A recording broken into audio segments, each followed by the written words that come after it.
Welcome along to the Make It Count podcast. My name is David. My name's Matt. And we are the Taylor Bros.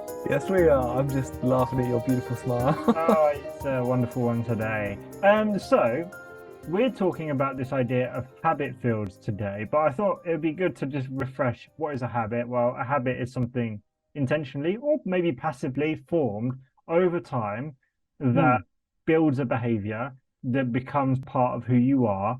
And habit fields is something, I think I sent the article to you that we're going to talk about today a little while ago. And it turns out it was written, was it nearly 10 years ago? Well, no, 2010. Yeah, It was so written. quite a while ago, before habits were really big. So this was interesting. Habit fields, I mean, when did Charles Duhigg's Power of Habit come out? probably 2000, around that time. That was probably about 2009, 2010 as well, actually. Yeah, so the dawn of the habit age, because nobody had ever thought of habits before then, of course. No, yeah, it's a brand new thing. Nobody had them. It was a whole total chaos pre-2010.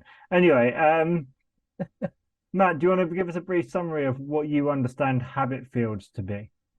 Yeah, I like the way that he talked about it. He says, in a sense, habits or learned behaviors are just a form of memory. And when we think of memory, we often think of what's like the declarative memories, like events, stories, facts. But skills or behaviors or habits are procedural memory. And that's kind of what then we go into and we say, like, oh, we think about a souvenir or maybe like a portrait of we had a family history holiday, and we have put in our memory into that object. We have stored our memory in that object. He's then saying we can do the same thing with habits or learned behaviors. So when we do a behavior with an object or around an object, that object exerts a force field, like a habit force field around it. So some examples, a pencil, it makes me want to write with it because that's effectively what it can do. A typewriter, I write. Watercolors, I paint. A book, you read. And that's what you do. So it the gets more example, fuzzy though. yeah. So the example he opens the article with is basically goes, imagine your desk. Yeah. Right. You've got, that has memories. Maybe you were led there on your first day at work, or it's something you built at home, right? So already there are some like memories establishing. Oh, you have a desktop on top of it, and maybe there's a speaker and a pen and a mouse mat, and then these things, he goes, well, every time you sit at that place, if you work and you're, efficient and effective and productive. Every time you do that, you're creating the routine, but also you're embedding in that place those habit fields of, hey, when I'm here, I'm productive, I'm efficient, I work well. But if in that same place, when you sit down, you go check your emails and you scroll on YouTube for a little bit and you look at a few things, actually, you're creating a habit of distraction, of procrastination. And so it's this negative habit field. And so he said, basically, they are memories, like you said, and habits are formed in these physical places. And the more we do them, the more we create these habit fields, the stronger they get, and the more we fall into them. Yeah, absolutely that. And I think he paints a beautiful picture of actually the ability for example, our computers or our smartphones or our tablets to multitask and do a million different tasks actually can start to create a habit field which leads us towards the act of switching tasks rather than any one particular task. And he said the thing about a tablet in contrast to even to a laptop is it's become less physical. There is no physical keyboard, there is no physical mouse, so it has even less of a clear defined habit field than a laptop does. It's what he calls a fuzzy habit field. And that's where it's difficult because we then have to whereas a typewriter, there's very few things you can do with it. It has told you already. It has made the decision. You're going to write with me. Maybe you throw it out the window, but you're going to write with me. But a tablet or a computer, because you can do so many things, I have to actively decide, what am I going to do with this today? And that is then our trouble. That is our problem. The ability for them to do so many things can distract us from doing the one thing that we want to do.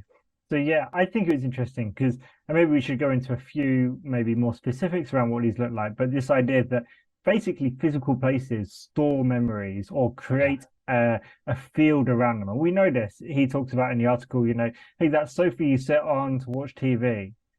You switch the TV on, you switch off, and actually, the more you do that, the more you just, whenever you sit there, it becomes the routine, the habit, it becomes stronger, it becomes reinforced. And maybe there's another chair where it's like, hey, this is the chair I read. And hey, when I'm at this desk is when I write or I'm creative or whatever. And I suppose the one he didn't talk about, but I thought was quite interesting, is the bedroom, right? The bed specifically, right? So the bed should be a place which you associate with sleep. I think you've talked about that previously. And so really being in bed should be a time when you are sleeping or trying to sleep or resting into sleep. But many of us, what do? We sit there on our phones, or many of us have TVs in our beds, and so we get used to being in bed watching and being stimulated. And so we dissociate being in bed with being asleep. No wonder we have sleep issues. Whereas if actually we create a habit field in that place of like, when I'm in bed, I am asleep or trying to sleep or wind down into sleep and relaxing and rested and calm, then actually every time you go to bed, we've created that force field or that habit field, as they talk about, which gets stronger and stronger and stronger. Absolutely. And that's why they say if you are struggling to fall asleep and it's been more than 20 minutes, the best thing you can do for yourself for the long term is actually get out of bed, go somewhere comfortable, and either listen to something calming or maybe read something, but not too bright light, so that you are allowing yourself to get more and more drowsy, but you are not struggling to sleep in your bed. You're breaking that association of not being able to sleep and the bed, such that you come back, you're drowsier, you get back into bed, and you fall to sleep more naturally. That has then strengthened that bond of, in this place I sleep, rather than, I really want to sleep but I can't. So it was just the article about habit fields was quite interesting because it gave habits like this more tangible, like real world thing. And I think people kind of known this for a while. Hey, in this chair I do this. When I'm here I read that. When I'm here I do this. But yeah, the idea of actually intentionally crafting that, and it's like, well, okay, I need to create this desk as a place where I only work. So what do I need to eliminate from that? What do I need to bring to that? And if I realize I'm not, actually, I need to stop that straight away because I want that to be a really intentional habit field. Yeah. I think this is drawing to mind. See, we are now in a world where lots of people are experiencing hybrid work or even just fully working from home, remote working. And of course, the office building was in a sense, a habit location. It was, you go there to work. And now I'm sure lots of people will have had plenty of distracting behaviors before, but it still is, it's different from your home. It's different from leisure activities. It's separated. So the challenge is, well, what do I do when I have a place of work, but it's also a place of home? And then he talks about, actually, he used to have what he called a distraction chair, which helped him to move away from some of these distracting behaviors when he wanted to work. He literally said, if I want to go on social media, I'm going to unplug my laptop, go and sit in the comfy chair, which is the distraction chair, and play around for however long one, and then come back and work. And that was an attempt to, in the context of those two places, split those behaviors out, even though the device was the same. The device was fuzzy, but the context was clear. Yeah.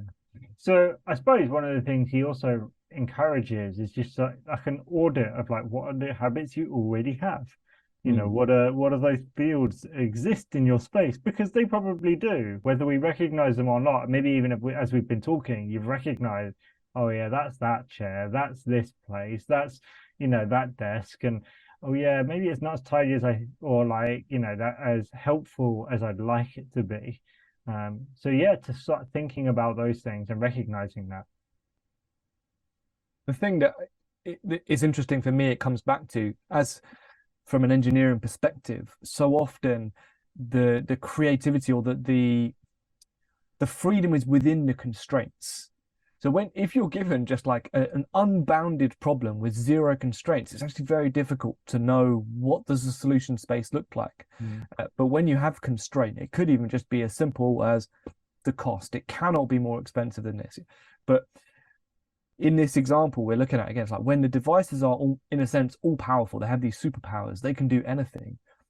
We have to almost re-implement constraints on them in order for us to be effective in doing what I want to do. So it could be as simple. I mean, I have colleagues who have it's a bit like the Kindle technology, the original Kindle technology, like digital ink, and it's a digital notepad that they can write notes on.